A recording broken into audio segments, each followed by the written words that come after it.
Carlos Correa is a twin? We're going to break down how this happened and the chain of events that led up to it. But before we get started, if you're into baseball or fantasy baseball content, hit that subscribe button below. Carlos Correa is just 28 years old. He's in the prime of his career. He has a career 130 WRC plus. He's a top of the order bat and he's a plus defender. The Giants were well aware of what they were getting with Correa, but they just missed out on Aaron Judge, who was their prize target of the offseason. So they took that money and they're like, you know what? We got to give it to someone. Took it, tossed that Correa.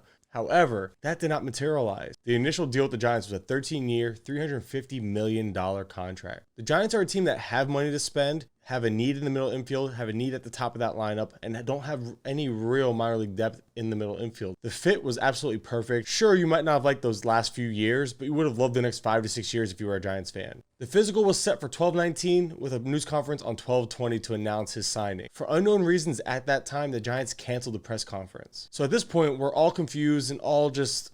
it's a wild situation. We don't know what to think. Then the morning of December 21st happens, and we all wake up to the news that the Mets signed Carlos Correa to a long-term deal. 12 years, $315 million. Not quite what the Giants offered, but still a strong deal and a solid one at that for Carlos Correa. So, of course, everyone was talking about how Santa Cohen came to town. I looked at it more like the Grinch stole Christmas here, but I'm not a Giants fan. I'm sure Giants fans felt that way, but at the same time, I know a couple, and some were actually okay with the fact that he didn't sign with the Giants, considering the long-term aspect of that deal. I digress. The point is that the Mets swooped in and stole him, or so we thought. Of course, this deal was pending a physical, and of course, they found the same thing the Giants found. The holdup stems from a lower right leg injury that Correa sustained in the minor leagues back in 2014. He had to have it surgically repaired, and it sounds like teams are reluctant to give such a long-term deal not knowing how that leg is going to age. Major League Baseball wasn't happy with Cohen because Cohen came out and actually was quoted as saying, "We needed one more thing and this was it." He said this before the deal was signed and completed because those types of comments would show that they were in favor of it and it could help pursue an arbitrator in the case. It's really just a mess and a whole bunch of legal jargon that honestly, a little above my head. I need to read more on that if we're being honest. At the beginning of the offseason, or at least at the beginning of the whole saga, the Twins apparently offered a 10-year, $285 million deal. So the Twins were very much in, but they knew they couldn't compete with these big market teams.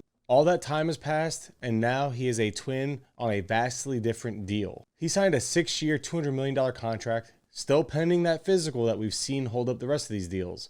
But we're talking about a deal that was half the size of the last two and $100+ million less. So congratulations. If you made it this far into the video, you are now caught up on the whole saga of Carlos Correa this offseason.